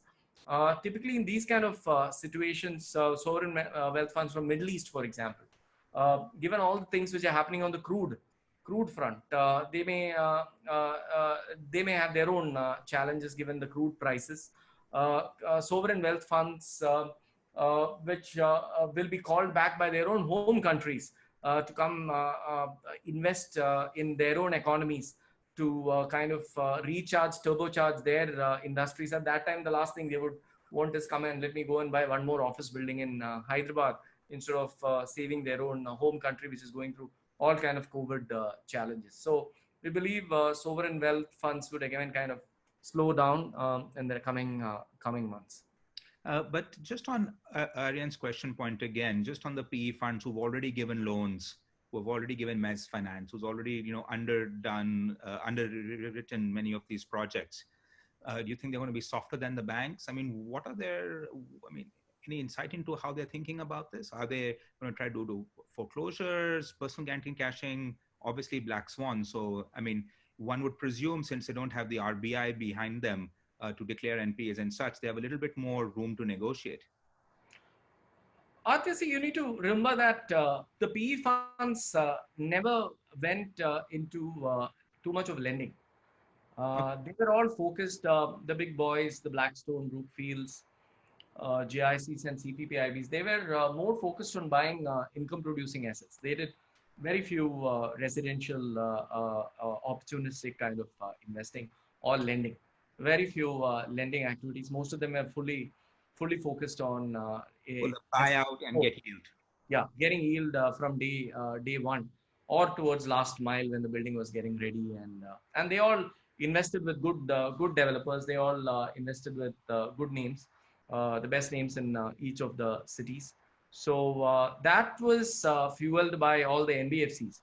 And post ILNFS, we all know what happened to NBFCs. The very fact that all the share prices of different NBFCs are at 25%, or some NBFCs at 10% of the peak value. It still shows that that sector is in a lot of trouble, and troubles will only continue going forward. I have Mr. Vikram Bakshi. Thank you so much for joining our call. He's part of our CII council. Vikramji is asking, are you seeing in this sector the short-term pain right now clouding the long-term opportunity and thinking? in his words, are we missing the woods for the trees? Is this something that we are completely missing, and we're all, as you had said, in that 7 stages of investor grief and recovery cycle thing? What are we missing?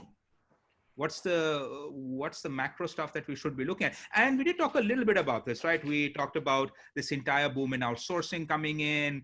We talked about this entire system in terms of just everything in office space migrating. We saw China with in 3 to 6 weeks had recovered a bit. But is it big macro stuff here that we're missing while we are so focused on what's happening right now? Absolutely right. Agree with Vikram. Let me give you some data points on that, Aditya. So office back in 2008, it was 32 million square feet. 2009, it dropped to 20 million square feet. And 2011, it came back to 33 million square feet. 32, 20, 33. So good V shape, it kind of bounced back. Residential, looking back, 2009, 10, absorption sales, the sales number of units sold was just around 110,000 units per year. That doubled in 2011 from 110,000 to 220 in 1 year. So we've seen that happening. And like I said, that investor curve, that anxiety, denial, fear, depression, hope, relief, optimism. I think we are right now in the fear state, denial, fear state. And over the next few months will be that depression state till we reach the hope state. And we saw that exactly how India bounced back. Hopefully, we'll bounce back. I don't think it's going to bounce back like last time where we bounced back in like 6 months post Lehman. It may take a little longer. It's definitely not gloom and doom. Like I said, 350 out of the 500 Fortune 500 companies, and there is US cost pressures. We have seen companies outsource more job. I remember some of the large European companies who came to India. They all started coming after 2009, 2008-9 because of the pressures in their home territories. Same in the US. Look at some of these banks who have 20,000, 30,000, 40,000 people each in India. There are outsourcing companies, technology companies who have like 150,000 employees in India today, large global IT majors. And I think that can only go up unless the world kind of comes to a standstill and this lasts for the next 2-3 years. Then it's beyond everybody's control. But I'm more positive about the future. But the next 6 to 9 months is going to be tough. One thing which we didn't talk about, and I think as an asset class and as well as an opportunity, I want to make sure we cover this. One big boom we have seen is in the industrial warehousing and logistics and a sector. With e-commerce jumping up, you've had players both in terms of direct e-retailers to even just courier companies and delivery firms really ramp up their warehousing requirements. And whether it is large warehouses in hubs, but also warehousing for same day delivery, right? And so we had that huge boom, and obviously we had Bikram Bedi on from Grofers in one of the CII webinars, and he was talking about how they are relooking at all their warehouses, and the business model in India dictates how they sort of push out their supply chain. But naturally, he and I think a lot of other people are hoping that post COVID-19, people start using a bit of e-com more. And I see Vikramji had made another point in his question, which I also agree that suddenly now we are talking about, and to be fair, we've talked about this for the last 20 years, but hopefully this time, if we do focus on manufacturing, right? If the world says, look, we got a little bit burnt in China on the supply chain, we want to have an alternative. India gets its act together in terms of reforming some of its laws, which are preventing good manufacturing. Are we seeing a sudden boom and growth in this space long term? Perhaps not in the next 3 to 6 months, but at least a year or so from now, this becomes a priority sector, industrials and warehousing. Absolutely right, Aditya. Just one data point here. India has 250 million square feet of good grade A industrial and warehousing space. 250 million square feet. Which is nothing. US has 11 billion square feet. And we have 20% of the world population. So What's happening right now? We are seeing B2C logistics is being impacted by the outbreak. Online shopping in most markets has been a little impacted, but the online guys, we believe, are going to have a boom time post the lockdowns getting removed. Uh, Providers today are currently kind of struggling to cope up with the spike of demand. You'll go shop in Amazon, you'll see cannot be fulfilled because that's because of the lockdown. In India, there is some amount of supply chain linkages disrupted because of mainland China logistic space. The global supply chain has definitely had an impact on the Indian scenario. There is reduced activity in many ports, which we are seeing. E-commerce players are today asking for additional temporary space for keeping their FMCG products because they feel things are going to drastically pick up post the lockdown. Auto sector troubles continue. We haven't heard of the industrial clients stop rent or beginning to starting to go negotiate on force measure. There will be some who will definitely do that, but we haven't seen that happen in any big scale. Taking up space on short term will happen. All the e-commerce transactions which we've been doing are still very, very active. Nobody is slowed down. They're not putting the pause button. And more than anything else, somebody like you, Aditya, I know you are very passionate about the country more than anything else. This is that golden opportunity for India to really get the Make in India going. I know the last 5 6 years we've been talking about Make in India. We haven't seen too much of action. If we miss this opportunity, I think we can never get an opportunity like this. I think the central government needs to identify 4 5 hotspots, maybe Maharashtra, Tamil Nadu, pick up 4 5 states like this and really, really push these states as the next big manufacturing destination. There are two things we hear from all manufacturing global companies who come to India. One is lack of availability of land, and second is approvals.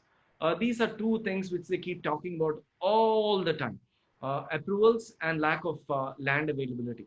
I think the government needs to pick up. I know people like you, Aditya, who spend a lot of time in Delhi, can influence some of these decisions to help the country. If our country needs to get out of all this mess, we need to create employment, and we won't get a better opportunity than this. There is a lot of companies want to kind of what do you call reshore, come closer, localize. A lot of companies wants to localize more than globalize. Make in India is going to become a lot of is going to be in the minds of a lot of global companies. Near sourcing of manufacturing is another trend which we will see. So India basically becoming a big manufacturing destination, and India becoming a manufacturing business country, BCP destination also. So one is the core manufacturing, and second is the BCP manufacturing. As more and more companies will want to rely less on China, I think this is a big opportunity we have. We also need to be prepared with automation in the manufacturing and logistics space, more automated guided vehicles.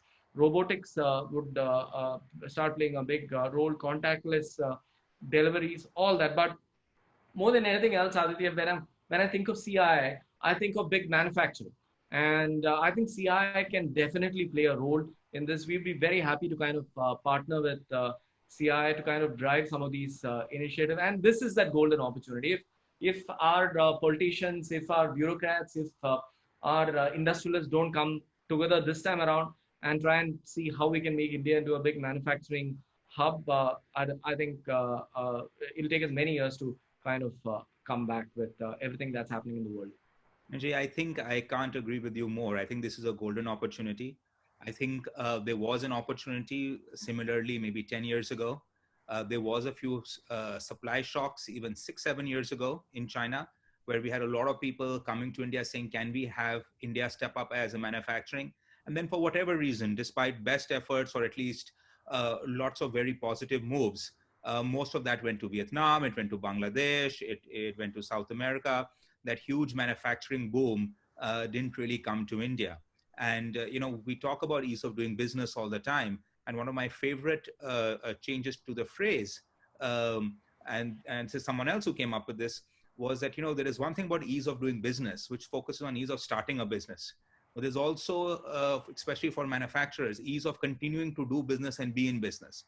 And I think all of us can celebrate the immense work the government has done in bringing India from a very, very poor 100 plus rank in ease of doing business to bringing it into 60s, 70s. And in many places, we are even in the top 50s. But in certain things, we're still back in 100 plus. If you look at contracts and enforcement, we're 160 plus still, right?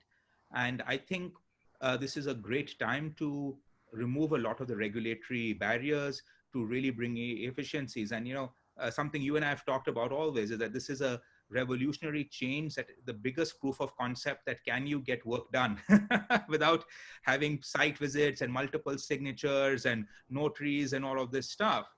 And if India can focus on being top 10, top 20 uh, uh, in the ease of continuing to do business scenario. And I always love to say this, right? I've been hearing, first I heard Vision 2005 early on, then I heard Vision 2010, then I heard Vision 2015, then Vision 2020. And now people are jumping straight to Vision 2030, 2050, right? And I think this is there is political will, capital, and an emergency to the government to really push through reforms, both in the real estate sector. One of the things, and I'll spend just 2 seconds on this. Imagine if there was no stamp duty, right? Imagine if somebody could trade the same piece of land 10 times a year until it came to the right person hand who's actually going to build it for end users. Yeah. Right, versus someone saying, you know what, I just bought this, I paid capital gains on it, plus I paid 5 to 7% stamp duty. Here is a guy who can actually develop it. The easiest thing for me is to sell it to him. That's another 7%.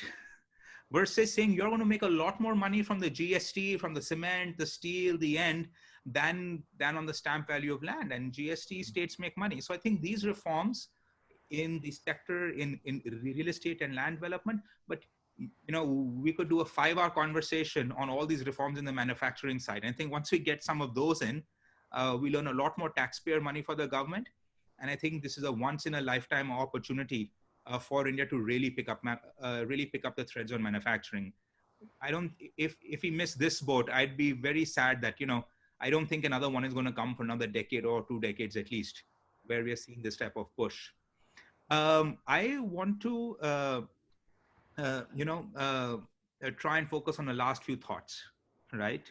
What should investors be doing? I know there's a lot of people on this call who have been large investors in real estate, and whether it's been buying 3-4 properties here or investing their money or looking at projects on doing this thing. We've talked about the investor grief syndrome and particularly how it looks in the stock market.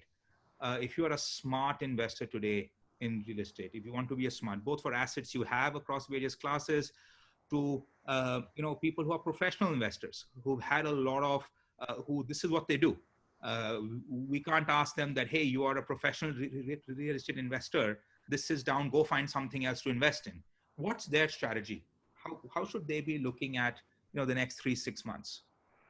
I think from an HNI point of view, most HNIs have kind of everyone buys a home, they buy a second home, maybe they buy a third home, but many of them have never bought an office property from an investment point of view.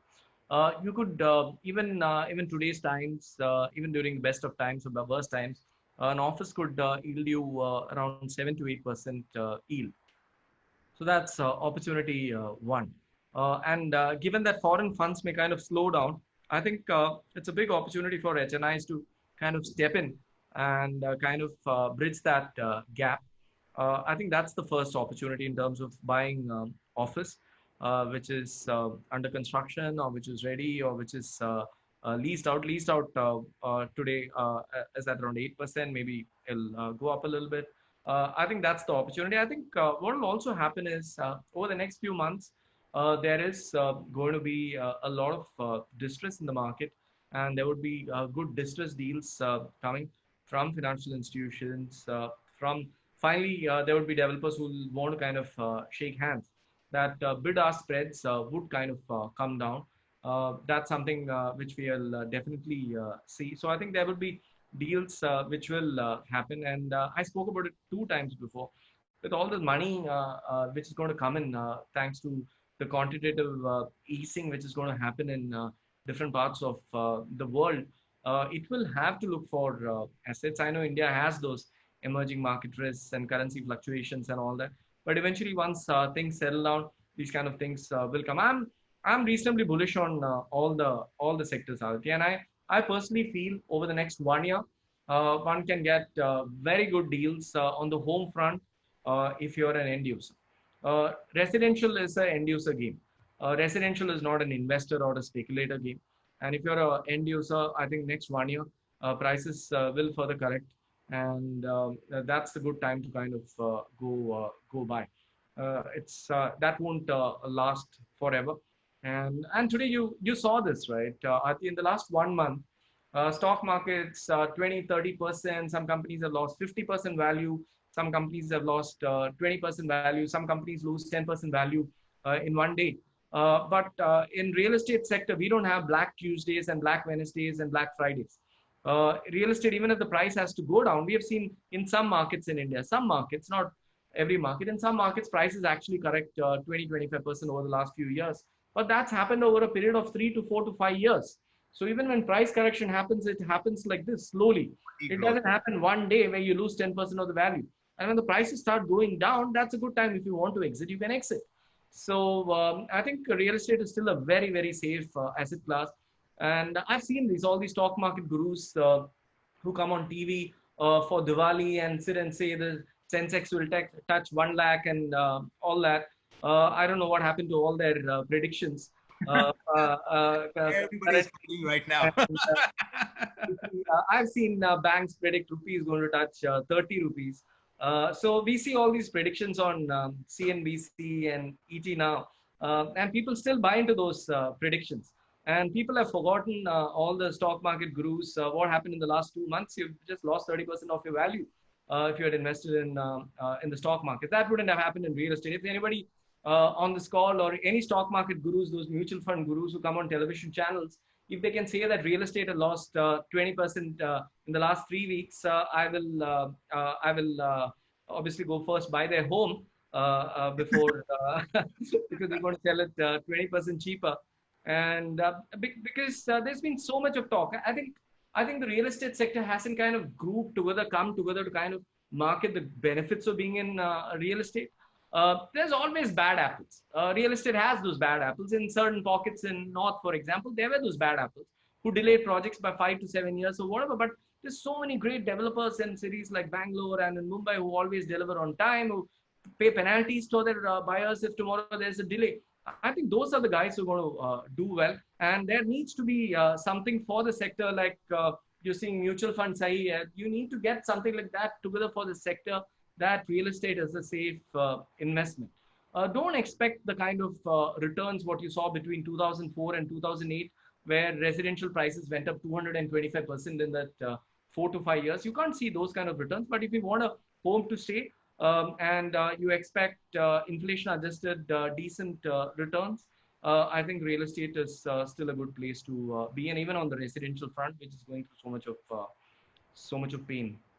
As a long-term store of value, it's still a lot better than what we're seeing in volatilities on asset class, and we haven't done a great job of marketing as an investment portfolio option around that. But do you see REITs coming in more now to sort of plug that gap, or now we'll have to wait a couple of more years for the REIT stories to reignite?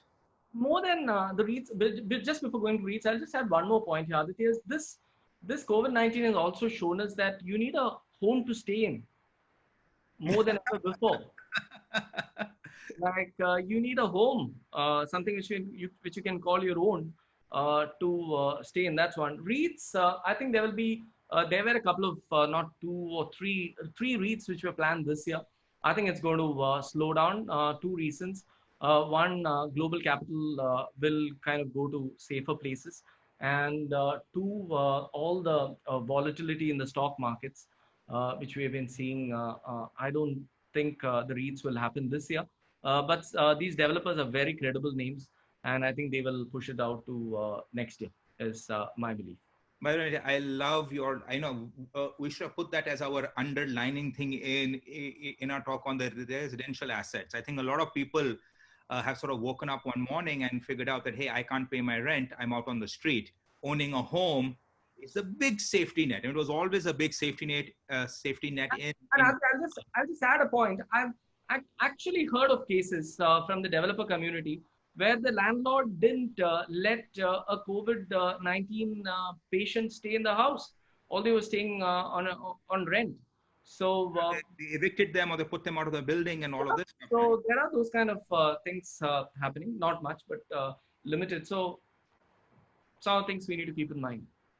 Owning a fully paid home is a great asset to have in times of crisis, and I think that psychological thing should at least help drive sales.